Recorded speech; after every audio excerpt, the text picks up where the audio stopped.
This is the English 2.0 podcast.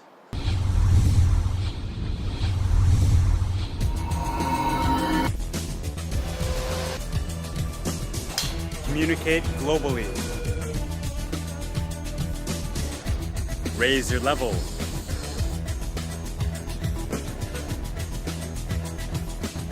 Speak English naturally.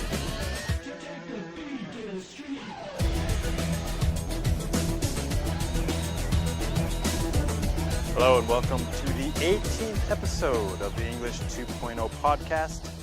This is the podcast where we go beyond the words and phrases and we take a look at advanced strategies and how to raise your English level and how to achieve all of your goals and dreams.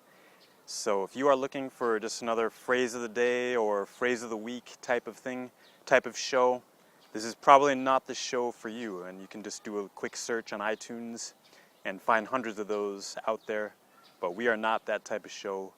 We're going to talk about success. We're going to talk about English and how to raise your level and how to be a more natural sounding speaker. That's what we like to talk about here. So if that's the kind of show you're looking for, you have come to the right place. Again, my name is Al, and thank you for joining us. And I'm coming to you again today from Shinjuku, which is in Tokyo, Japan. And this is actually the 1-year anniversary of the English 2.0 podcast. So I just want to say thank you for your support. If you have been watching from the beginning, we started 1 year ago, and we have now had nearly 30,000 downloads, and we've been watched or downloaded at least in 107 different countries across the world. So thank you so much for your continued support. Today, I want to talk about a very important topic, and simply, why are you learning English? Okay, so I've been teaching here in Japan for about 12 years, and I've been able to interact with hundreds or probably thousands of students, and been able to hear some of their dreams and motivations for learning English, and I'd like to discuss that today and maybe share a little bit about my personal story with you to help encourage and inspire all of you to achieve those higher levels of success in English and in your general life. So that'll be an interesting topic today, but before we do that, let's start again as usual with a pronunciation point. Alright, in today's pronunciation point, let's talk about the difference between feature and future. Alright, these two words, of course, are very similar in sound, but often mistaken by many of my students and confused. So let's talk about the difference between them and then how to master these individual words. Alright, let's start with the word feature. And of course, feature is usually described when we talk about products. So for example, if you're talking about a new computer and you want to buy a new computer, often we think about things like how fast is it, how much memory does it have, storage space, things like that. Those are some of the features of the computer. So when we talk about feature, of course, when we compare it to future, really the only difference is that first sound. Okay, so the F is exactly the same sound, and the last part, the chur, is exactly the same. So that middle, or that first vowel sound is the difference. Okay, and feature, it's simply fee. Alright, like you are paying a fee for something. Okay, so fee, like money. Okay, that's it. Very simple. Fee, and then combine it with chur. Feature. Okay, so please listen to me one more time. Feature. Feature. Okay, now please listen and repeat. Feature. Feature. Nice job. Nicely done. So that's feature. Now let's talk about future. Okay, so of course this is when we talk about past, present, and future. Okay, so things that will happen, for example, next year, or it could be next week, next month, anytime, from now going forward is future. Okay, now the difference here is, of course, we will start the same way. We'll say fi, but then we got to add that kind of U sound, okay? So the natural U, and add that kind of Y-U sound, few. Okay, so start with few, going to few. Okay, so the transition from E to U, few. Okay, so it's exactly the same sound as a few. So perhaps 3, 4, 5 items are a few. Same sound. Okay, so say few and add chur. Okay, future. Okay, so please listen. Future. Future. Nicely done. Now let's please practice. Listen and repeat after me. Future. Future. All right, excellent. So we've got feature, future. All right, so let's make some example sentences using these words. So let's start with feature. Please listen and repeat. I bought a new PC and has lots of great features. Okay, one more time. I bought a new PC and it has lots of great features. Okay, nice job. Let's move on to future. Please listen and repeat. Yeah, let's meet again in the near future. Good. Let's meet again in the near future. Okay, very well done. So good job. So 2 practice sentences you can use to practice the words feature and future. So give those a try. Keep practicing. Make your own sentences, and good luck with feature and future. If you would like more natural sounding English pronunciation, please sign up for my free pronunciation course at alsensei.com/tips. All right, so in today's main topic, we're going to discuss the question, why are you learning English? And as I mentioned before, I've been able to interact with lots of students here in Japan. And when I ask them about their goals or the reasons why they're learning English, I hear lots of different reasons, a lot of good, great things. For example, I teach a lot of business people, a lot of professionals, and of course, that English can help them in their business as they deal with international companies more and more. They work globally now. I talk to people who want to travel and they want to be able to communicate in countries where English can be understood and do that without having to worry about that or fear that. Some people just want to be able to communicate with foreign people wherever they are and just build relationships for just their general lifestyle and personal happiness. And some people want to move and relocate themselves, live abroad in another country. And that really connects with my story because obviously I'm doing that myself currently. So let me share a little bit about my personal story and why I started this podcast for all of you. So I came to Japan about 12 years ago. I'm originally from the United States, Minneapolis, Minnesota. If you're not familiar with that, it's in the northern part of the United States next to Canada. So it's quite a cold place in wintertime, a very pleasant place in the summertime. And I came to teach English. I started teaching at conversation schools here. And then for the last 7 years or so, I've been teaching at businesses and companies doing more corporate type of training. So we talk about how to give presentations, how to do business emails, things like that. So a lot of people want to know, why did I come to Japan? Why did I choose Japan? Well, there's quite a deep story to that. I won't go into that now, but basically I did have some connections here. I had a few friends that were living here, so it was a pretty easy choice for me to come.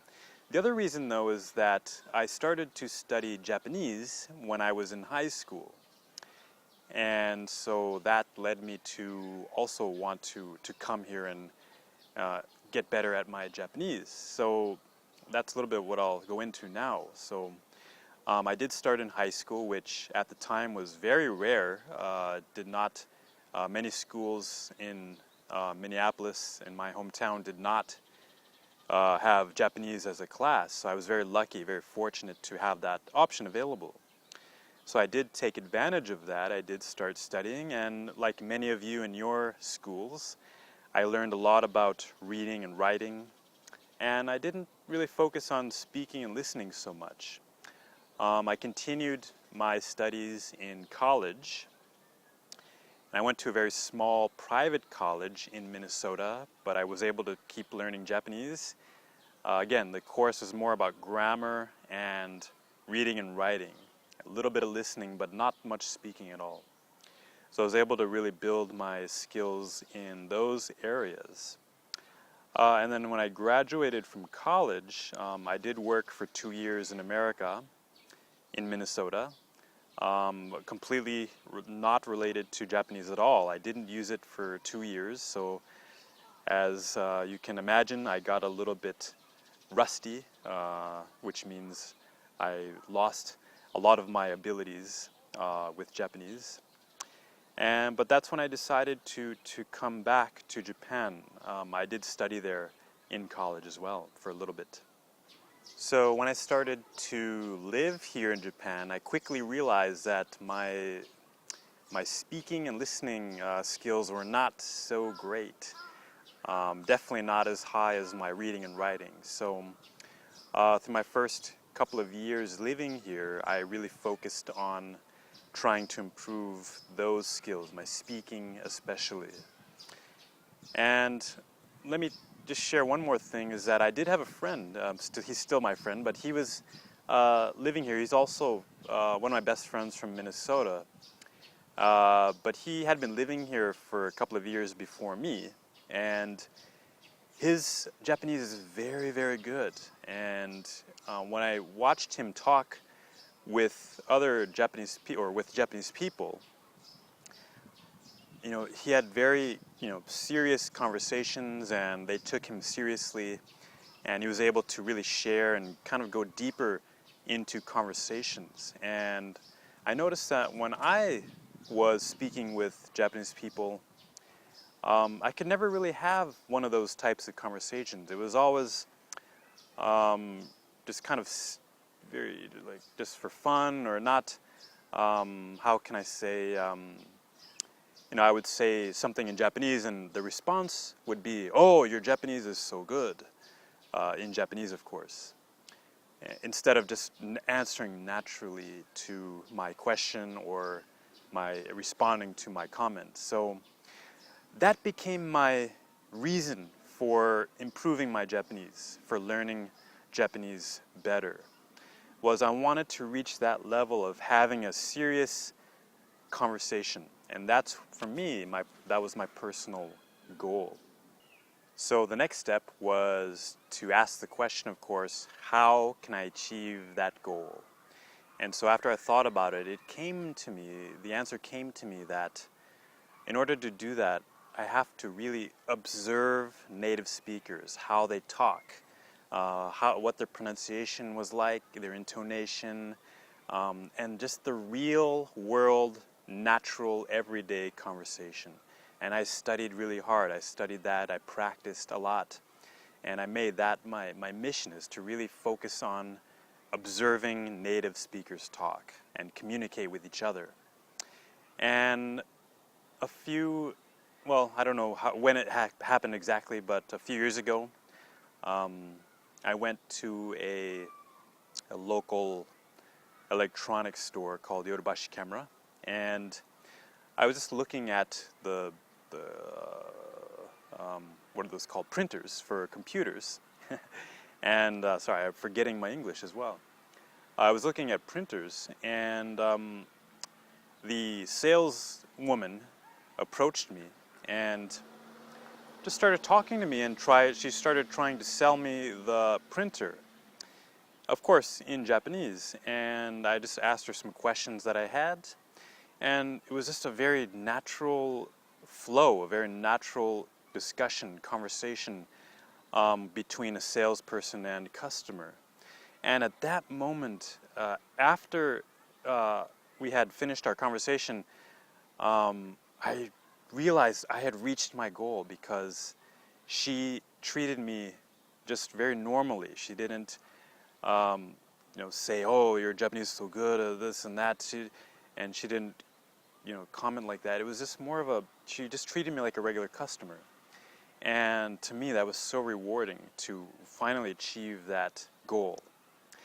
And no, actually, I didn't buy the printer in the end, but it was just a very refreshing and very rewarding feeling to have that. So now I'm able to have those types of conversations with people, and that's really the reason why I started this podcast, because I want to help you reach your English goals, whatever that may be. It doesn't have to be the same as mine, but I want you to really think about, why are you learning English? What are these dreams? What are these goals that you have?